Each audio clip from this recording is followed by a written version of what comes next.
All right, welcome everybody to another week of Real Estate IQ event. Today we're gonna talk about a really sought after class, and we're so excited to bring this class to you. And this is about door knocking, and it's brought to you by Real Estate IQ and Candid REI. Okay, so really quick, let's get through some intro slides. Quick words about Real Estate IQ, the host. We offer a suite of tools and services that help you in your real estate investment journey.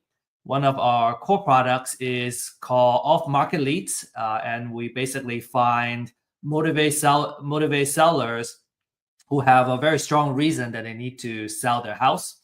And I would say probably one prime example would be the pre-foreclosure properties where the owner needs to either sell their house or risk losing their house in next month's auction. In addition to that, we offer education and services that really help you in your journey. And so if you're interested in learning more about Real Estate IQ, just stay tuned, and you can request a one-on-one consultation with one of our experts. And we have also added deals in our offering. What we want to do is to connect you with deals, basically. As investors, we either want motivate sellers, or we want, at the end of the day, deals and funding. So we're kind of working on adding these offerings to really help you facilitate your transactions. These are a couple of examples of the deals we have sold through our network and our platform. And we actually have a private lending opportunity available now. And so if you're interested, this is in Thornton in Texas. So that's Central Texas. Some of you may already be aware that about the growth of Texas in general. And the cool thing about, I think, Central Texas is that the price of the property are still, in a really good kind of affordable range. And so if you want to learn more, just text the phone number here on the screen and, get some information about it. This is a 2.5 acre property. All right. So without further ado, I want to introduce Rachel and Chris on our platform. Just welcome you guys back. Chris and Rachel are experienced investors and coaches, and they have years of hands-on experience, and they specialize in guiding first-time investors towards their first deals. And we always know that the first deal is so critical. It's kind of the hardest, right? Because the first time when you're doing something, everything is new. And so every single step you may get stuck. And I have personally felt that in my first deal. I just have tons of questions, and every single step, and there's like hundreds of steps, I would say, because it's the first time. And I just had so many questions. So it's just so valuable to have folks that are doing this for a living and doing this on a day-to-day basis. And having that guidance is just invaluable. Like the first couple of deals, it's worth millions of dollars, to be honest. So Rachel and Chris, they're also known for their boots on the ground approach and practical results, right? It's about turning vision into action and result. There's a gap there, and just really happy to have them in our network and kind of bring this to you guys. So proven strategies like door knocking. I would say door knocking is one of the most effective ways of reaching motivated sellers. You either hear a no or you kind of get a yes, and you can really quickly build trust and hopefully close the deal there. We have had a lot of clients that found a lot of success in the door knocking. So really want to kind of bring this. I'm excited to learning from you guys too, Rachel and Chris. So without further ado, just want to hand over the stage over to you. Awesome. Thank you for the introduction. Thank you for having us. Yes. All right. So what we'll do here is just come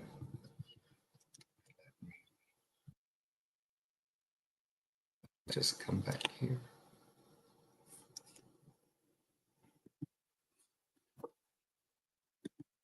All right. Can you see? Is it fully blown up now? Okay. So what we wanted to do is just speak to you guys about door knocking. I know it's very scary, if you will, for some people, especially those who aren't comfortable speaking to other strangers, complete strangers, and maybe just have never door knocked, period, for work or for fun or for selling, whether it's candy or something. I know I was super scared the first time we went out there. And I mean, Chris literally just told me, we just got to do it. I mean, we are doing this. We want flexibility in our life. We want to spend time with our children. So this is the first thing we need to do. So, I mean, sometimes you just have to have somebody tell you, you just got to do it. And that's how you do it. I think most real estate investors fail at door knocking because of those things. Like Chris said, either they're scared, they don't know what to say. And I think they don't like hearing no, which makes complete sense. So we're going to go through steps that we do in order to be successful with door knocking and get those yeses. Yes. And so on the bottom right, you'll see the QR code for our information in case you don't already have it. So I'll just spend a few seconds there so that way you can scan that before we get started. So hopefully everyone's ready to go. Again, no one should be afraid of this, even though sometimes it can be intimidating. So let's get started here. So the problem with traditional door knocking, right? Let's talk about even just approaching the house or property or whatever it is. You understand, especially in foreclosures, that once you walk up to that door, people are, especially now, right, with the ring and everything else, or who is it? Who's out there? And that's what we need to be careful of, right? As soon as they start hearing the doorbell or you knocking on the door, then their guard goes up automatically. And that's for everybody, right? For their safety, and especially for those in foreclosure. I'm sure you're probably the millionth person to come down and knock on their door. So that's what you have to do.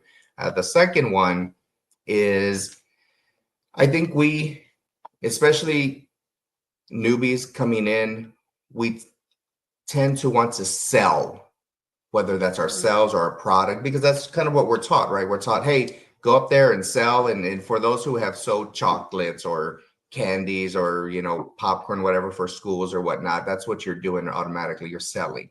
But that's not what people want. And you have to really, really, really understand that they don't want that. They need help. They don't want to be sold to, right?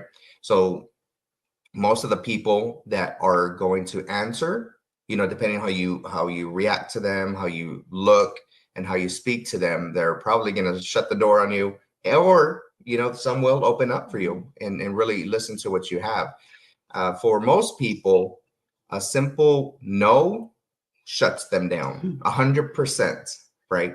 It's like asking someone out on a date. No, oh man, I stink, right? Oh, my life stinks, and now, right, or anything, right? Anything for that matter. Right. So I would say get used to hearing no.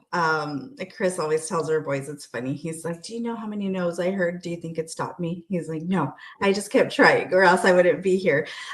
So just, it's okay if they say no. That's like the worst thing that could possibly happen. And you just move on to the next person. And when it comes to your approach, remember that sometimes people just need to be heard. We don't need to fix everything from the get-go. Sometimes they just need to vent and let it out. I mean, they're under a lot of pressure. They don't know what they're going to do. It depends on, well, actually in any situation. So if you're door knocking just on distressed homes, then they obviously don't know how to fix the problem. They don't know who to call, let's say, to mow their lawn. Maybe they're older and can't mow their own lawn, things of that nature. So even in a situation like that, there's a need for your help. So just keep that in mind. Be very aware of that situation. If you're door knocking foreclosures, they're in a whole ton of stress and they don't know what to do. They've probably never been through this situation, and there was obviously something that caused the situation.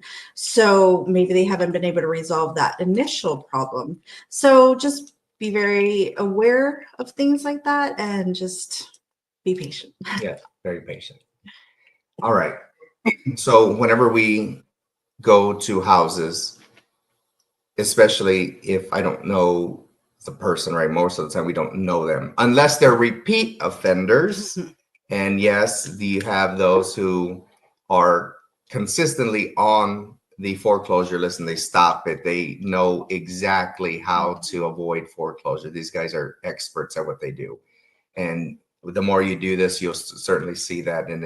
And we smile and laugh now, right? But these guys know the ins and outs better than we do, right? These guys go, well, I filled this out and I went here. I talked to who? I'm like, who are these? All these people that you're talking to.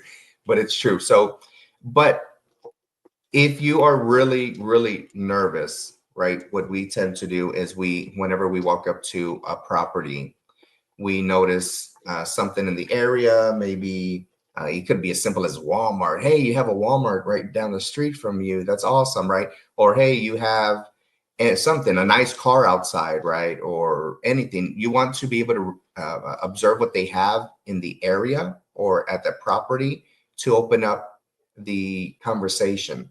For some people, and I think everyone here can agree to this, whenever we go to a new place, something you always want to have something in common, right? So that way it'll open up a conversation. And it doesn't have to be anything large, right? Like, oh, I have that card too. It's just so that way you can relate somehow. Yeah. So I think what helps us a lot, and when we show up at houses, if we see like a tricycle, then it's kind of like a reminiscing part, right? Oh, my kids used to have that bicycle or something like that. And it just makes you sound more human. And they might possibly tend to be less mean to you. So you're a dad, you're a mom, and they have children, right? And who knows, we may have gone through the same situation. So they might not be as mean to you. They might be like, okay, well, let me give them a chance because they have children too. They might place themselves in our situation. We don't know what's really going through their mind. So you definitely want to go ahead and do as much relating to them as possible. And then offer clarity, right? So let them know who you are. You work with homeowners that deal with tough situations. So whatever that is, right? Like I mentioned before, whether it's code violations that Real Estate IQ offers on their lists, whether it's foreclosures, whether somebody passed. I mean, that's a really hard one to door knock, but it is possible. You just have to show up and do the same thing. Just to be very courteous, relate to the people, offer them some type of clarity of why you're there and what you're trying to do. So. All right, give me just a sec, guys. Let me see something. Steve, I'm just going to see if we can get you guys back on here. I think we're having issues with.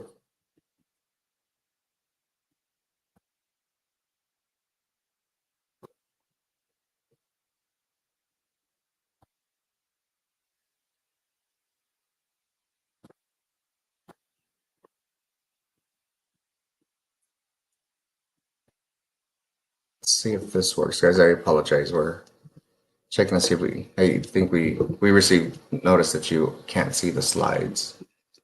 So, hey, Steve, can you hear us? Yeah, I can hear you. Okay. Are you? What we're seeing is the PowerPoint, not the full screen, just the PowerPoint, and we're on the first slide. Okay, that's odd. Are you able to see me switch now or not? Same. Same? Yeah. First slide. Okay. Yeah. Sorry, guys. I don't know why it's not flipping. I'll try this one more time.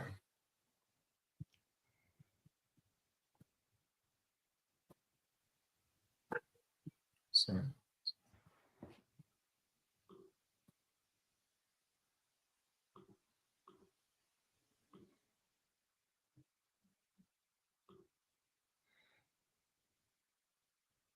Can you see the sidebar to the left? Yes. Yeah, but once I switch here, you can't see me flip.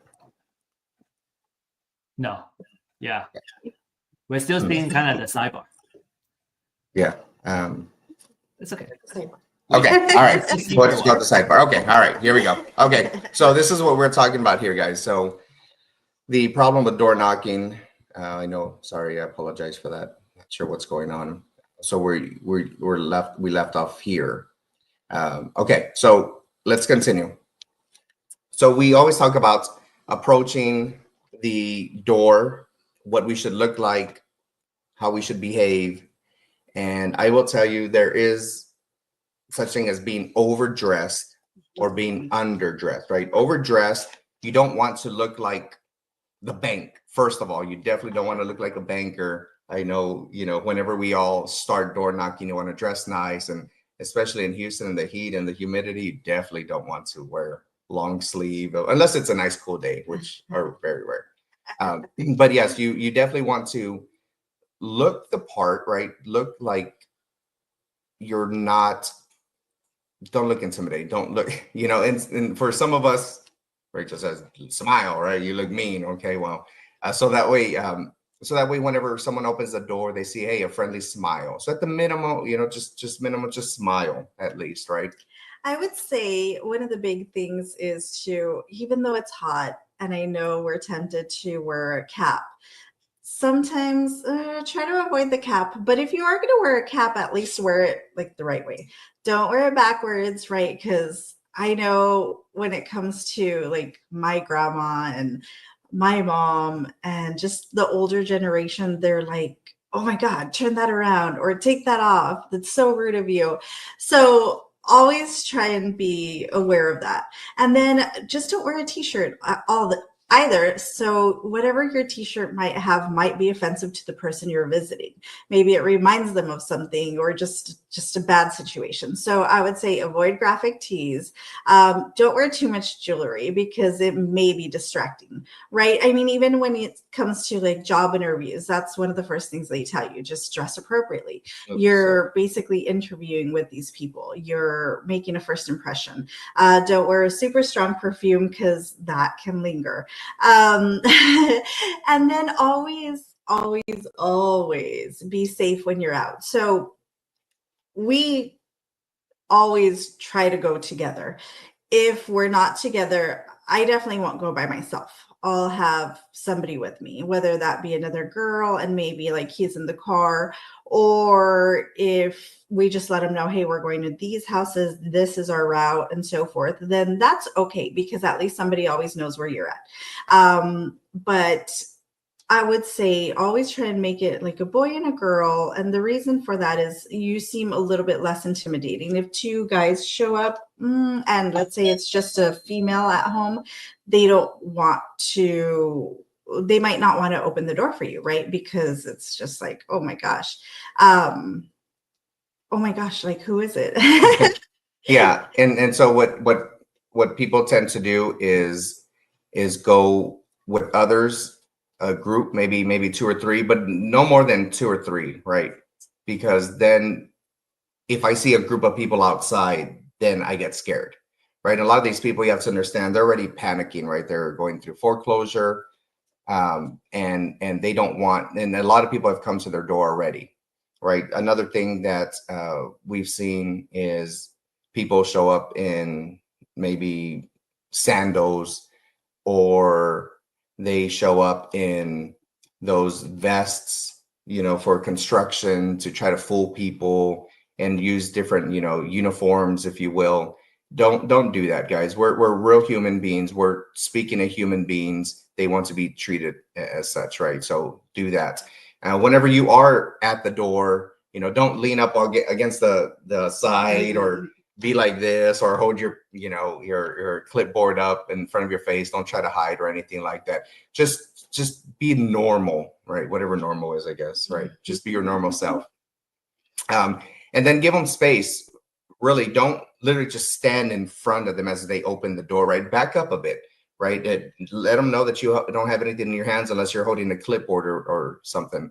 And these are just basic things. I know it sounds, like, well, why are you talking to us about these basic things? Well, sometimes we forget. We forget. And in the moment, we're nervous, we're scared.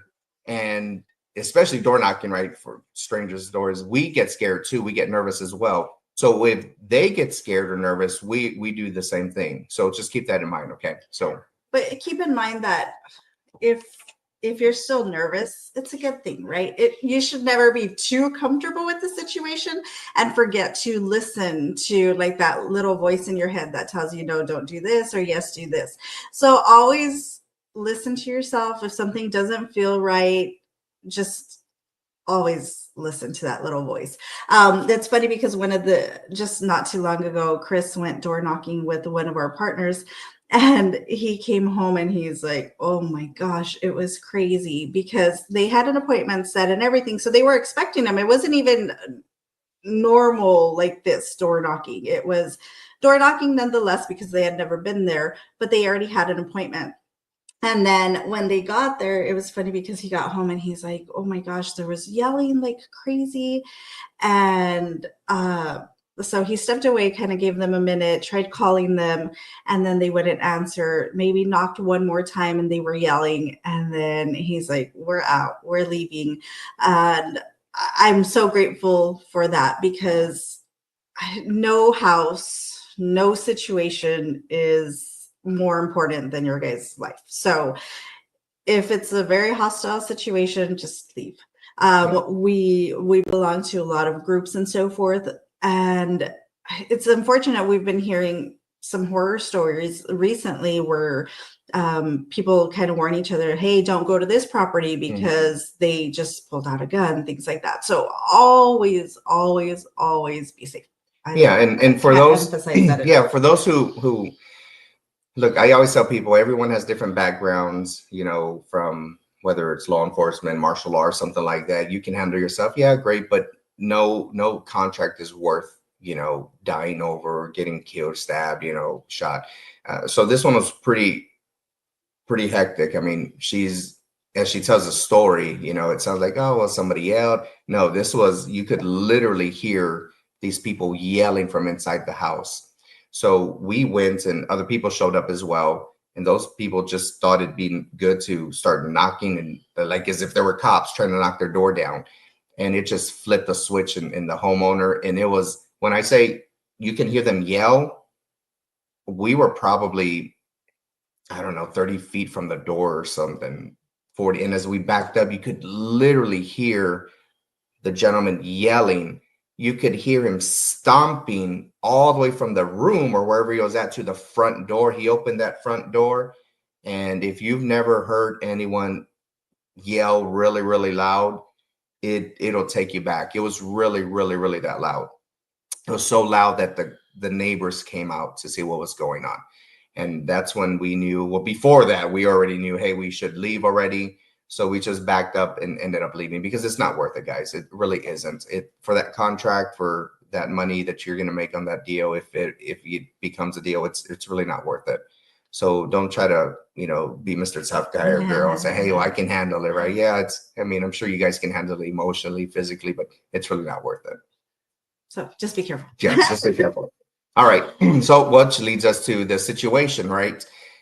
So what we want to do here is talk a little bit about how we initiate the first contact, right? These are just little scripts that we use. It doesn't have to be anything extravagant. I know sometimes we sit there and we write out all our ideas and all these long book of how we're going to interact with the people. Just be normal, guys. Okay. So it could be something as simple as this first point. So you could just say, hi, my name is Rachel. Are you aware that the house is under foreclosure? And sometimes you don't even need to do all that. You just introduce yourself. So we wrote these as an example. But another thing that we say is, hi, my name is Rachel. I'm Rachel. This is my husband, Chris. We're investors in the area. We just came to visit you about your property. Something as simple as that. And I will say, this one is really important because some people don't know that they're in foreclosure and really legitimately don't know that they're in foreclosure. What I mean by that is you have a lot of your Spanish speakers that we help out a lot because we obviously speak Spanish that receive all their mail in English, right? You also have people that are in there that are tenants. We just saw one probably 2 weeks ago, right? 2.5 weeks ago.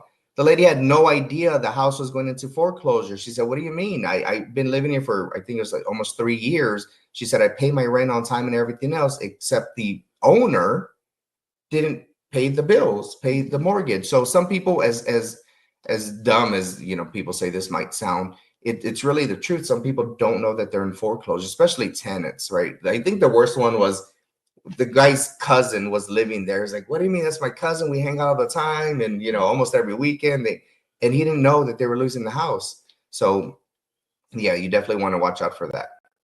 And one of the things that kind of lets them know you're there to help, because right, you're not there just to buy their house. Maybe you're not, but our approach is that we're not there to buy the house because that's the last resort. But in any case, we mentioned the bank. Hey, have you been able to get a hold of the bank? We know it's really hard to get a hold of the bank during these times. Have you been able to? If not, let's try it. Let's try to help you. Can we get on the phone right now? Let's call them. So again, all these things seem like, well, duh. I'm sure they thought about calling the bank, but no, sometimes they're just so stressed out, don't know what to do. Sometimes they don't know, like, I can call the bank and try and talk to somebody. I can try and find a solution for this. I can try and make payment arrangements. I can try and make loan modifications. Sometimes they're not aware of those things. Sometimes they're just like, oh, I messed up, and that's it. There's no solution to it. Nobody can fix this. Nobody can help me out of this. So they just kind of give up and just wait for the day to happen and wait for the constable to come and kick them out. Yeah, and we say that because some of them, because the bank is the enemy, right? They don't realize that they can actually speak to someone. And then it just all depends on the day that someone's having on the other side of the phone, right? You call somebody, ask for help. Nope, there's nothing we can do. Yep, no, you just got to pay. And then that's what discourages people as well. A lot of them saying yes. So for those who are in communication with the bank, it's the loan modification, right? You guys are going to get, it's a loan modification. We're waiting for approval. Well, how long have you been waiting, right? What's the status of it? Have you spoken to somebody already? Well, no, I haven't yet, but they're going to approve it. Well, how do you know they're going to approve it? We don't know, right? And we'll talk more about this in a bit. But the timeline, you guys know, if it's foreclosure for next month, May, or even June, you have to give the bank minimum 30 days, right, to be able to receive the paperwork, go through it, and make sure you filled it out correctly. If you didn't, or they didn't fill it out correctly, clock starts again. All right. So just a few basic scripts that we use here. So again, hi, my name is Rachel. Are you aware that the house is under foreclosure? So also try and avoid home, right? Home hits too close to home. So don't use home. So just use either house or the property, or the structure, things like that. Just kind of disconnect them from the actual home, because home is where the heart is. So you want to take that feeling away from it. You're there, it's a transaction. You don't want to make them feel worse about the situation. Yeah, and I think when up front we've made that mistake. Hey, you have a beautiful house, your home, this is so beautiful, and then it starts getting them thinking like, holy crap, I'm gonna lose it, right? Oh, now you're here trying to take it away from me, right? And that's something that you have to get over. Once you start getting them emotional about their situation in the house, and I don't mean emotional by being stressed out, by getting them to reattach themselves to the house, right? It really makes a difference, and that could be a contract that you lose, right? I'm not selling. I don't care what you have to say or do. We're out of here, right? Again, we bring up the loan modification here again because it's really important that people understand the loan modification process, and it could be great for some people and they may not be so great for people. Right. So if they say, yes, I know I'm in foreclosure. Okay. Have you been able to get a hold of your bank to review your options if you have any? And let's just say they say, yes, I'm going to get a loan modification. Great. They already tell you we're approved. Well, no, I'm still waiting. Okay. How long ago did you send in your paperwork? It was 3 weeks ago. Wow. 3 weeks. You still haven't heard anything. All right. So let's try and get a hold of them right now. And just always let them know that there's a sense of urgency, right? Because there is a sense of urgency. There's a sense of urgency because it's already going to happen. Let's just say this conversation happens this Saturday, right? You decide to go door knocking this Saturday because we're going to teach you all the tricks. So let's say this Saturday you go out and they're like, oh, I'm getting a loan modification. And you're like, okay, well, this Saturday is already what, the 20th? And foreclosure's already what, in 2 weeks? Yeah, 2 weeks. Yeah. So you're going to ask them, okay, so where are you in the process? What have they approved? Have they already told you what your payments are going to be? Have they already told you the dates that you need to send in these payments? And kind of go from there. And then they're going to be like, oh, man, no, the bank hasn't told me anything. I don't even know if they're going to approve me. Well, exactly. Chances are this part of the bank is not talking to this part of the bank, and this part of the bank needs to talk to this part of the bank, or else nothing is actually going to happen. And that's kind of like that's when Chris says the bank is the enemy, right? So you're going to say this part of the bank doesn't usually talk to this part of the bank. Do you think they're going to make this exception just for you? I mean, in reality, it's probably not going to happen. They want their property back. You haven't been paying. So, I mean, whatever the situation is, the payments haven't been made. So let's look at our next resort. What else can we do? Yeah, and it's okay to ask those questions, guys. I know sometimes some of you approach these houses and are tiptoeing around. Some of these people really appreciate you just being honest and upfront with them. Hey, have you done this, and this, right? It's better than someone just, hey, I want to buy your house, coming up to your house and say, hey, I want to buy your house. Okay, well, I don't want to sell. It doesn't matter. Look, these are my numbers. You're going to get kicked out. Believe me, some people don't have personality if you will, and don't have no empathy or whatnot. And we'll talk about that here in a bit. But you really have to understand that these people are going into foreclosure and they need help, right? So this is a few of for the loan modifications. Typically, whenever you modify a loan, they are looking for some kind of, well, they're not looking for some kind, they're looking to see what has changed, meaning the bank. They want to make sure that, well, if you want the loan modification, what has changed in your life that you went from not having, income or not being able to pay to now being able to pay. You definitely have to show some kind of work or some kind of employment change or something saying that you are working and receiving monies. And that's really what it is, right? If the homeowner has not acquired maybe new work or maybe a higher paying job, the likelihood of it getting approved is highly unlikely. So that could kind of be your in and say, hey, well, has anything changed financially? Because that's what the banks are looking for. No, well, I'm still out of work. You already know more than likely it's going to get denied. So this is where you have to push a little. Hey, well, you may not get approved, but you have me here. If you don't get approved by the 15th, right? Why don't we start the process in us trying to be able to help you out, right? We call it the plan B. We always want to make sure there's a backup, or plan C or D, right? Some people might be able to reinstate the loan. They just choose not to at the moment, right?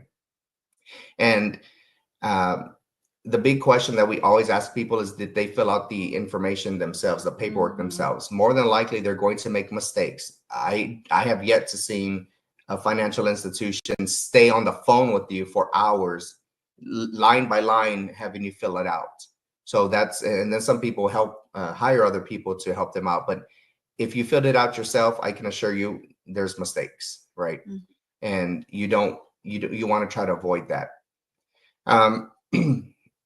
It's disheartening, guys. Once you really start doing it, I think this was probably a couple of months ago. The lady showed us the stack of paperwork, and she made just a few errors, right? And one of them, they literally couldn't read what she wrote, and they denied it. So they sent her another pack, and it's just a lot of paperwork for these people. So keep that in mind.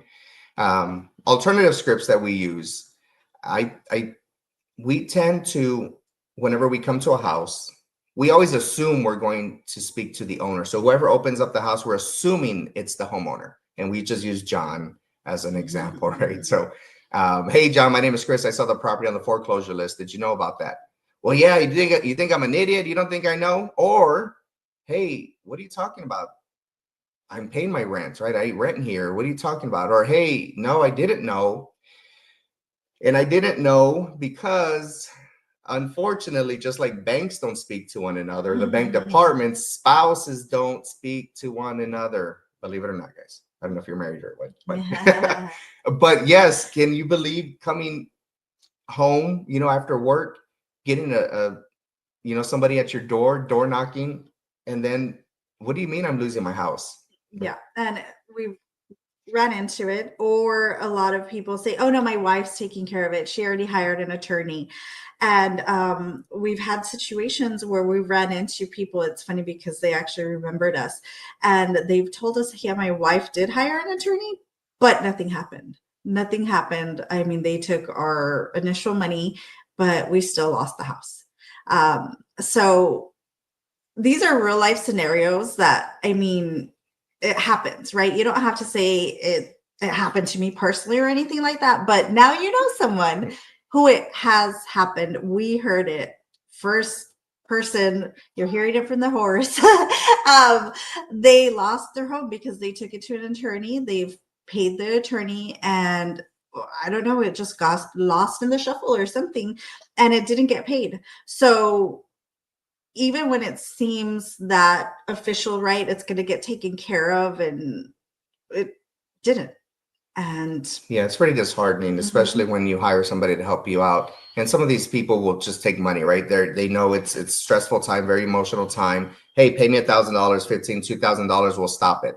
Okay, well, then what happens next if it is stopped? But we have heard that a lot of the things you'll hear is, well, maybe I had my son or my daughter or spouse, they paid it. They said they paid it. I literally gave them the money, It's just every family, every person is different. So, and then differentiating yourself. So part of our coaching, and not everybody's like this. So if you choose not to help people and you're really there just to buy the house, then don't say you're not there to buy the house, right? Because then in essence you're lying, and then it gives other investors a bad name.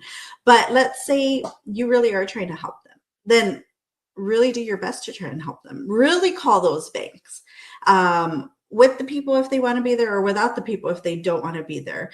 But we like to do our best to try and help them. And then if we can't help them, then we'll look at the numbers and see if we can buy the house. But even with our students, we really do tell them, hey, let's look for a solution for them first. Right. If and when you can't find a solution, then yes, of course, we're investors. That's what we're there for. But that is kind of how you stand out and mean it. Mean it when you're there and say you're there to actually help, and they'll feel how genuine you're being. So yeah, and I think, well, I know that sometimes these basic, right, scripts, you might think, oh, well, that's just basic. Yeah, but a lot of these other investors and other people that are door knocking, or, hey, my name is so-and-so, I'm with so-and-so company and the attorneys and blah, blah, blah. Once you start telling them I'm with the company, they shut down, right? So just be a normal person. Say, hey, you know, we're family-owned business, and me and my wife, or me and my partners, you know, we do this. And so another way we have found that actually help is approaching the house. Hey, John, you know, I know a lot of people are coming. You know, I don't want to take up too much more of your time. Here's my card. It's in your house. The house is in foreclosure. Here's my card. Let's set up a time to talk, and just walk away. Right? Say, hey, wait. You just gave me your card. Aren't you gonna sell me or tell me? Or yeah. I mean, if you have time now, we can talk, or just let me know when a good time is. And I know every sales job that they tell you got to capture the lead right now. You got to sell right now. The truth is, it may not be right now that you're going to sell to them, right? And we'll talk about that here in a bit. But we've seen, and we've just put it to action. Hey, let me just give them my information. Hey, you let me know when you're ready to talk, and you walk away. And they're like, what the heck? What's going on here, right? So that could be something else that you guys can try. We've talked about being empathetic, right? So, John, I apologize in advance. Yes, I am an investor. I am coming to your house. I'm here in front of you. But let's not talk about buying the house right now, because let's find a solution if there is one. Yeah, that's really powerful, more powerful than you guys think. Again, what you're doing is you're saying, John, I'm another investor, right? I'm another person here knocking at your door. Yes, you know, we buy houses as well. There's a ton of people. But look, I'm not here to buy the house. Why don't we explore different options? Why don't we talk about the different options that we can help you with, right? And believe me, they know if you're genuine or not. These people have been approached by investors, by other attorneys, right? I mean, if you've never seen a mailbox full of marketing material from investors and attorneys and everything, it's thick. I mean, these guys get a ton of stuff from months in advance. Excuse me. So, so when we offer help, we're definitely there to show them that we are going to help, but time is of the essence. Right. So I think we've tried very hard to give you guys scenarios of scripts that you can use, because we definitely want to provide you scripts. A lot of it is tailored to you as a person, right? What you're going to say. And that's things that we help our students with, is that we tailor it to who they are. Because we all speak differently. We'd love to have, like, this is a script, go use it. You're going to get all the contracts in the world. But in all honesty, it doesn't always work like that. The people respond different. They say yes, they say no. Some people don't want to talk to you. So it's more about getting comfortable with being uncomfortable, right? Being uncomfortable and knowing how to rebuttal. Oh, well, this is what I'm going to say. Well, if this comes up, we always tell our boys, make it like when they're playing hockey and so forth, we always tell them, if you get used to doing something, your body is going to automatically do it, right? So it's the same thing. Like if you practice it, if you go out there, if you door knock, you get all these different scenarios, you get all these different situations, and your mind, your mouth is just going to react, and it's going to do it in the most positive way. The more experience you have with it, the easier it's going to get. So yeah, for those that we help and that we coach, door knocking in the foreclosure list is the most, we always say, forgiving lists, right? Door knocking, you're new, you're going to butcher the first 5, 10, but these are things that you have to do in order to get good at, right? I always say, hey, whatever your profession you're in now, did you just wake up one day and say, I'm going to go, I don't know, be an engineer, be a doctor, and you're great at it? No, you study, right? And then you practice. And that's how you get good at it, period, at anything. Every time Chris says that, it reminds me of one of his favorite movies. It's Step Brothers. And it's funny because one of the brothers is like, I wanted to be in the family business. Yeah. And he's a doctor. Yeah. So Yeah, just thought I'd share that. But it's really true, right? It is. But yes, but yet you have to do it just like code calling, right? You guys code call, hey, it's okay. Mess it up, butcher it first 5, 10 times. So by the 11th time, you're good to go. By the 15th, 20th time, before you know it, we talked about muscle memory. It'll be easier for you guys, okay? So the psychology of objections. The truth is, guys, you just have to go do it. There's no secret. And like Rachel said, everyone is different. We are different people. The homeowners are different people. One script might work for somebody else, for 1 or 2 people, but it may not work for everybody.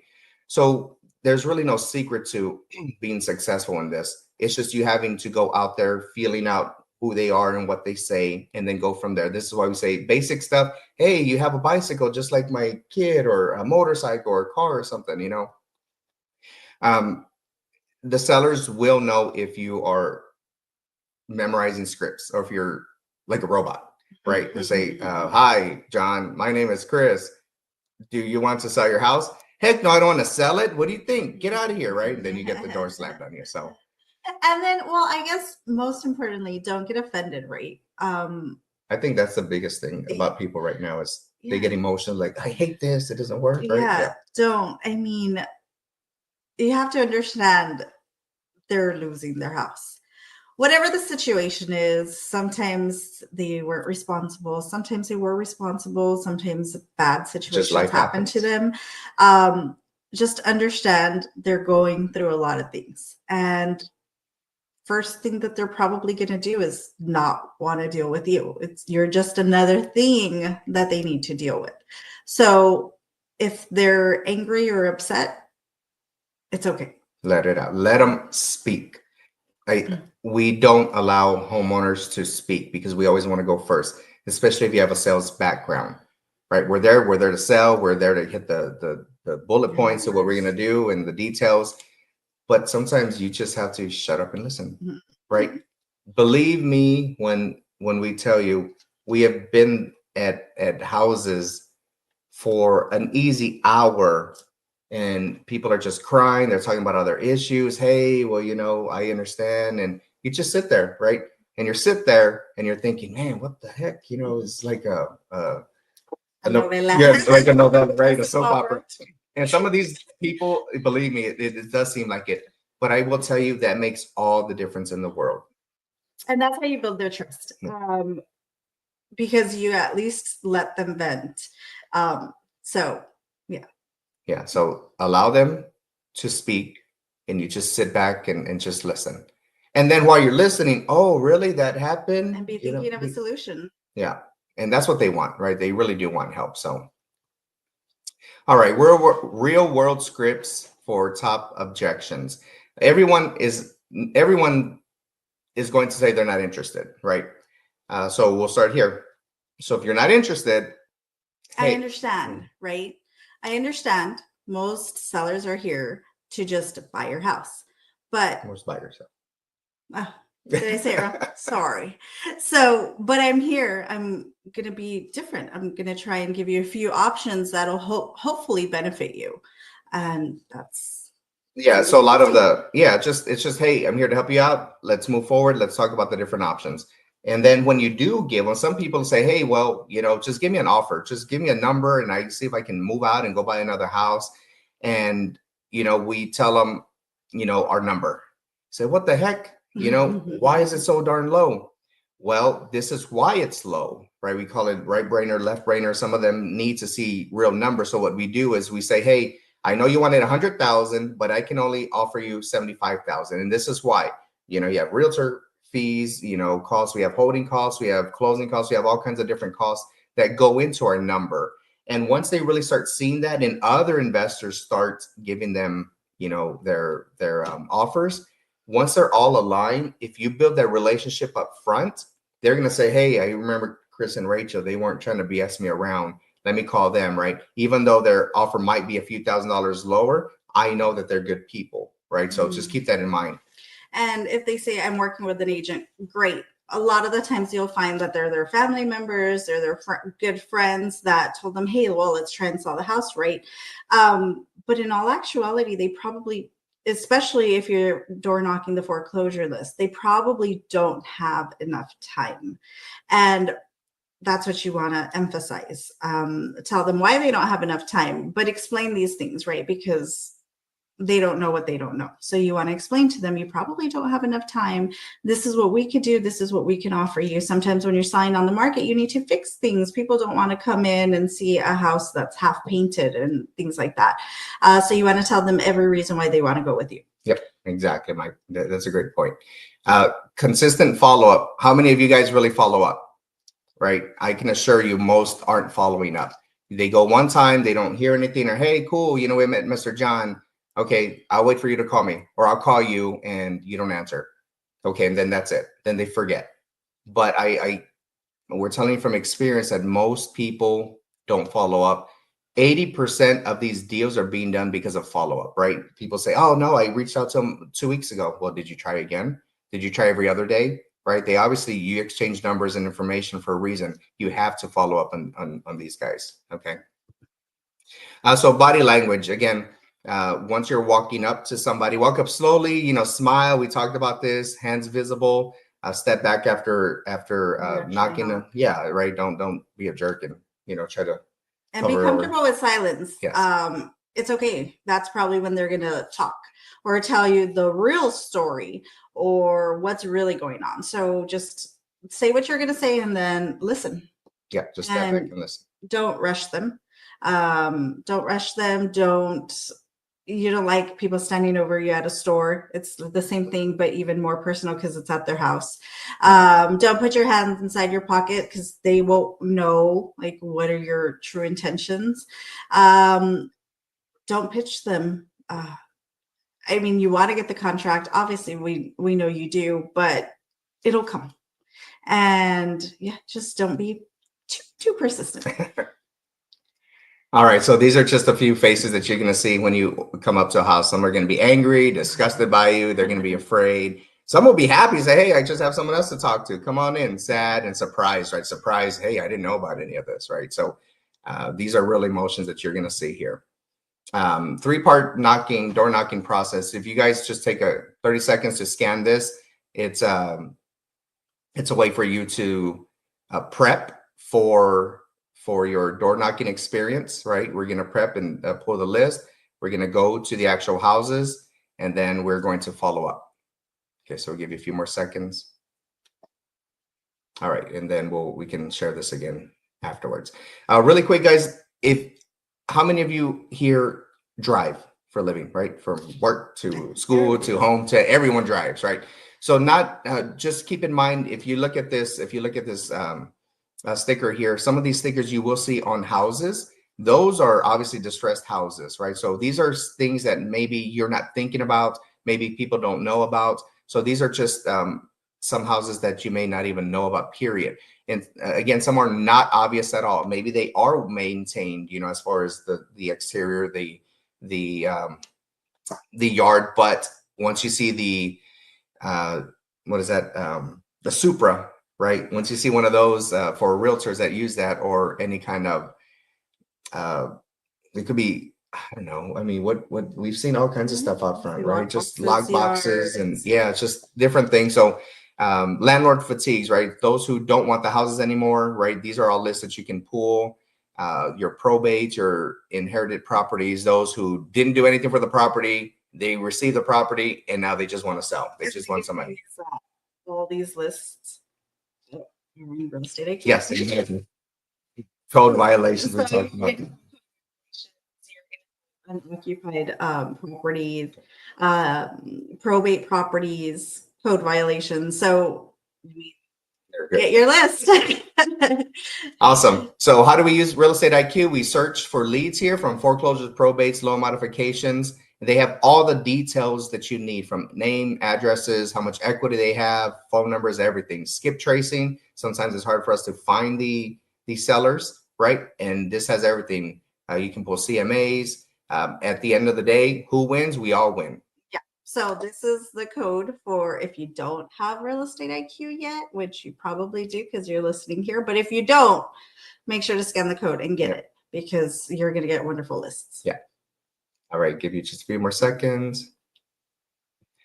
All right. We're at the last slide. So if you want to learn more about what we do, how we can work together, partner up, then scan the QR code to schedule a discovery call. What we'll do is we'll see if we can work together, see if we are a good team, or if we're a good fit for each other.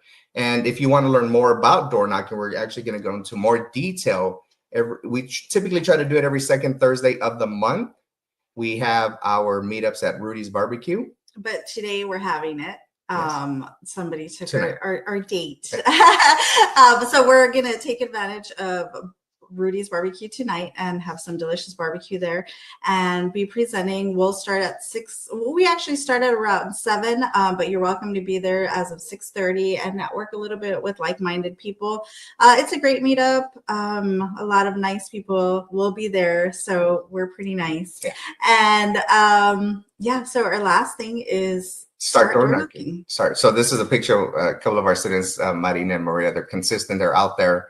And this was one of the first times we took them out, and they were walking like lovebirds, right? They're very happy. It's like, and so we took a picture of them. But yeah, start it. You need help?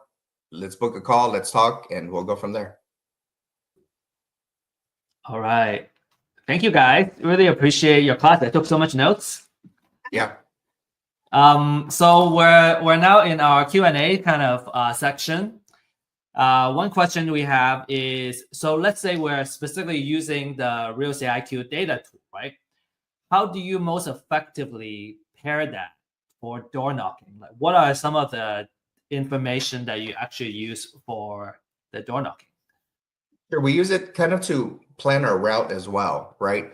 Up front, I tell you, if you're brand new to door knocking, I'm not looking at equity. I'm not looking at any of that quite yet. What I'm looking at is my zip code or the zip code that I want to door knock at.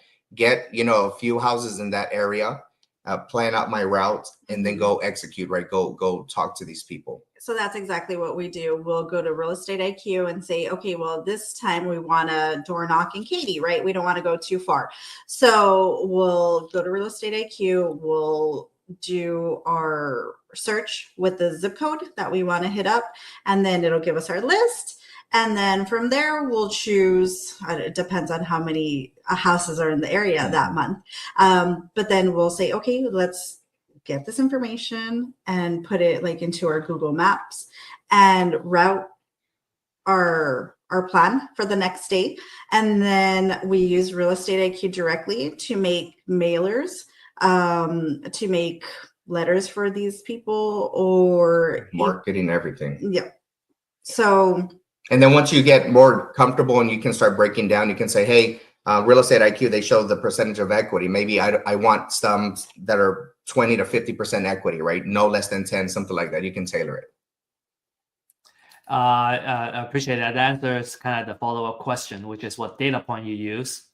I wanted to add, some folks have recommended MapQuest, because you can kind of choose and you can shift around and it can map up to maybe 10 properties. But when I use it, I think there were times where it gets a little buggy. I don't know if you guys encounter that.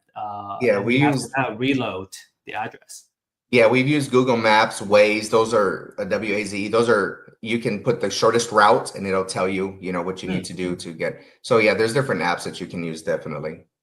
Love it. Is there a best time for door knocking? Yes, yes and no.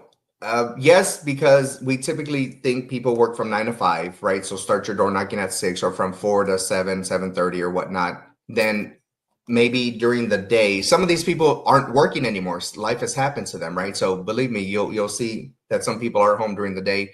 On the weekends, if you're going to do the weekends, I would definitely do it maybe mid-morning, right? Not too early morning, because what happens when we get woken up? We're in a bad mood, right? Who in the heck is at the door now, right? One of those things. So mid-morning, early afternoon on the weekends. During the weekdays, I say early evenings, and don't ever be out there at night, period. I don't care which neighborhood you're in. And then even if you get there when they're not there, I mean, just leave something behind. It shows that at least you took the initiative and went to their house. Yeah. So what would you recommend to have, like, in terms of material to leave behind? Like, what's the easiest thing to, let's say I'm new, what's the easiest thing for me to kind of do to leave behind something? So if you want to be very creative and take a little bit of extra time for these people, maybe make a letter for them. I would say make a letter, but if you don't have time, because we're all busy, create door hangers ahead of time. We have our door hangers that we leave behind. It makes it look pretty. In all honesty, they might not be there when they get there because there's other investors. Some Right. other investors might take them. Yeah. And you can use sticky notes, is something colorful, something that'll catch the eye. You can use business cards, right? We tend to use something bigger that catches their eye, right? So maybe postcards or something like that. It doesn't need to be anything fancy either. If you want to get them made, perfect. If not, you can just handwrite something on a thicker paper, try to slip it in that door or something like that. Got it. Ryan's asking, what are your qualifications for door knocking property? Yeah, that's a good question. It depends on the area and where we're at in that certain time as far as business wise. But qualifications, now that we're a little more experienced, we want to see a little more equity, right? As far as the condition of the home, I don't care. The uglier, the better. And people say, well, why do you want an ugly house? Well, because we can get it cheaper, right? So it's easier that way. But other qualifications are, but there's different strategies, right? If you're going to buy sub 2, owner finance. So the equity really doesn't matter. The main thing here is getting in front of the people, getting that contract, and then figuring out what we're going to do. I would say, especially right now, if you're new to door knocking, it doesn't even matter. Just get comfortable with doing door knocking. So just pull your list, maybe just something in your area, so you don't waste a lot of gas, things like that. I mean, it depends on you. It's a personal thing. It's a personal, how much do you want to commit to this, and what are your resources? If you have to stay within your area because you really don't have gas to go somewhere far, then stay within your area, and that's your qualifications, because that's your capability at that point in time. Just remember, next month it might change. Yeah, once you get under contract, there's a buyer for different price points, different areas, and everything else. So don't assume you can't sell, right? So Rachel and Chris, I think this is a very good question. Can you share a deal, like a case study you've done, and what was your return? So we do buy at different strategies, right? It's not just fix and flips, up to owner finance. When we first started real estate, we started with Real Estate IQ, right? Those we were doing bandit signs, postcards, and everything else. One of the first deals that was, we were able to wholesale. So that one, if I'm not mistaken, I think the house was probably worth $200,000. They were in arrears at that time, I think maybe less than 20, so maybe $20,000. The house was in fairly good condition, and we saw that there was enough equity, after paying out the seller. I think there's probably $5-7 grand. You remember I think it's almost $8,000 or something for an assignment, something like that. Yeah. So, and these are just things that we're telling you what to do, how we put that into action. And so, yeah, I mean, maybe 5,000 may not be a lot for you guys, but for a lot of people, it's like, what can you imagine one deal a month at $5,000? You know, at the minimum, even if it's 2,000. Yeah. And how much do you guys kind of invest it in, like your efforts and, you know, data, material, and all that? I say a healthy budget for anyone who's going to do marketing is at least $1,000 a month to $1,500. If you don't have that money, then you're door knocking, you're using your time. You're using your time. Yeah.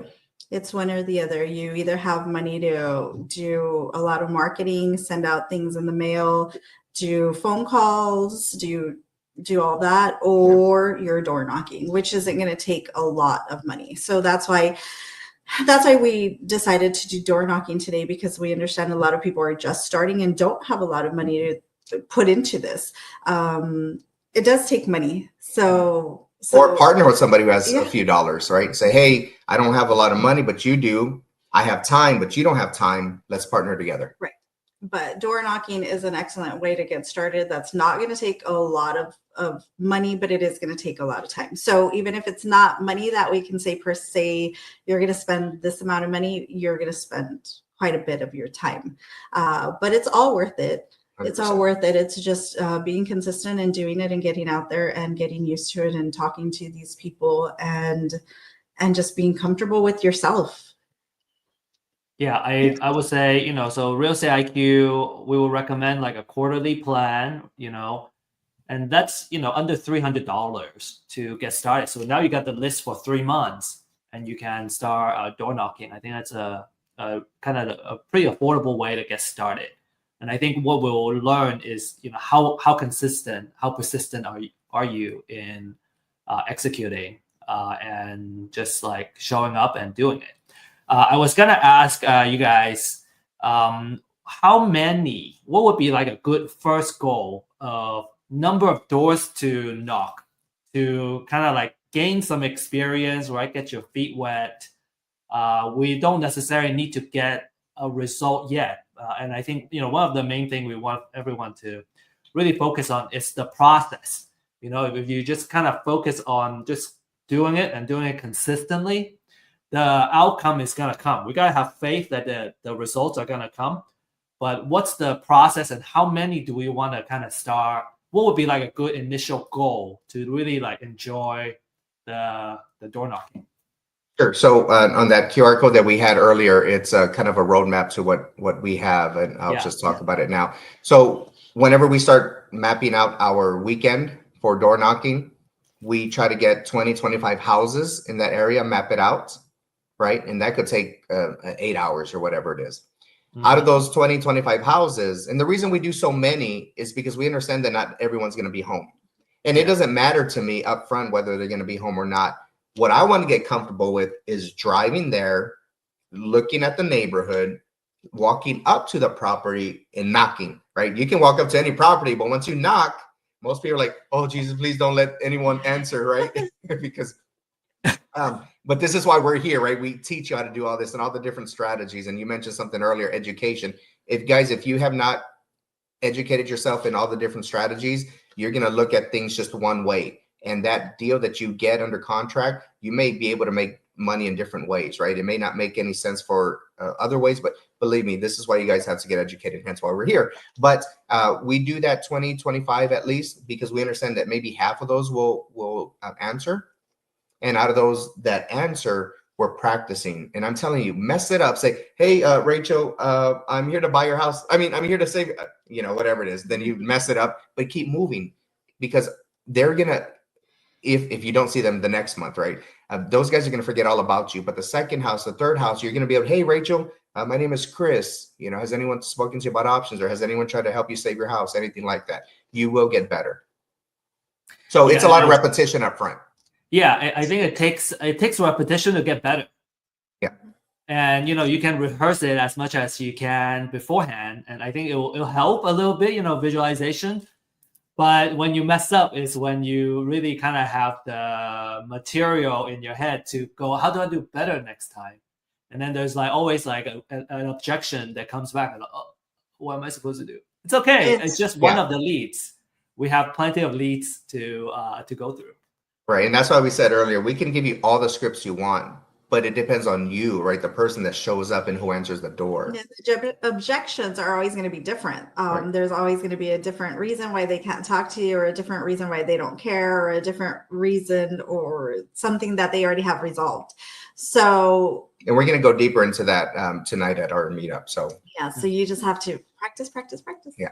Yeah, I just had this conversation earlier that, you know, we can learn a lot before we get started, because we kind of need to feel comfortable enough before we do it. But I think, you know, sometimes we gotta just rush it, because you learn more after you start doing it. So after you start getting it, then when you kind of listen to the same class or same lessons again, now it makes more sense, because you have real world experience now. And then you can also ask deeper questions too. And I just really love the in-person meetups that you have at Rudy's, because now you can actually we can actually go and meet with you and ask real questions like, right. Oh, I got this case. I got this. The seller said this. Like, I don't know what to do. Yeah, and that's why we do it. That's why we do it, because a lot of people do need help, want help, and that's what we're here to do. Yeah, because you could get all the books, right? You could have 10, 15 books about real estate investing, and you could read them all. Like if you're really good at reading, you can read them all in one weekend, and then it'll be like, okay, but then what do I do next? Or when somebody says yes to me, okay, how do I fill out my contract? What do I do next? And it's always the details that get us stuck, right? We get stuck, and sometimes we'll lose the deal because we didn't know what to do next. Or you can be like our student Lester. He graduated from YouTube University, he says, right? He's watched all the videos and still was stuck. And obviously they're with us now. But yeah, it's really true. You can read everything, all the books you want, all the videos you want, but until you do it, you're never gonna know. Yeah. I remember filling out that first contract. I'm like, what do I do here? Yes. What do I do Yes. here? What do I do here? And just good to have somebody who can kind of hold our hands and really get us through it and get that first. Do it faster. And do it faster. Faster, so you can get on to the next deal. Correct. Yeah, it's all about repetition. So okay, so I think we got so many questions, but would you tell us a little bit about the coaching that you're offering? So we do this, but on a more one-on-one level. So our coaching is one-on-one. We have chosen not to do group coaching because everybody is in a different part of their real estate investing journey. So we tailor it to our students specifically. So we have students that only want to buy rental houses. So we work up a plan to only buy rental houses. And there's people that want to become wholesalers. Okay, so we understand that. So we'll tailor it to exactly what it is that one student needs. The great thing is we can pivot as much as they want to pivot. So sometimes, let's say we started with door knocking and they went out to door knock and they actually got somebody to make an appointment with them. So as opposed to, okay, well, next week we have a regular meetup or meeting through Zoom. If the student chooses, hey, can you guys go with me to my appointment? We will pivot and say, okay, well, we're not going to do this meeting via Zoom. We're going to go with you to the customer's house or the seller's house and help you close that contract. So that's and that's a good thing, is where it's really one-on-one coaching. So it's a 12-week session, and every week we learn something differently. And if a student wants to focus on just one thing or one thing in particular for maybe a couple of weeks, we can do that also. But we go over marketing, we go over filling out contracts, a fix and flip. We'll do sub twos, we'll do everything, right? Owner finance. We take them detail by detail, not just say, hey, this is an owner finance and figure it out. No. And we're on the phone with sellers, with our students as well. And we'll even take them to different construction sites, different houses, to show them why it's a good buy and why it isn't, especially in construction, why you should buy this house at this price. And we also have a Facebook also. Hopefully everybody got to scan our information. up front. If not, we can share that here so that way you can reach out to us and we'll give you more information. Right. So we take people to houses, and then we'll tell them, like, this is what you look for when you see a house, and things that aren't very obvious, right? Because we read all the books, but once you're actually there and you see the house, you're like, oh yeah, I hadn't thought about that. How a door might not close, and that might be another issue.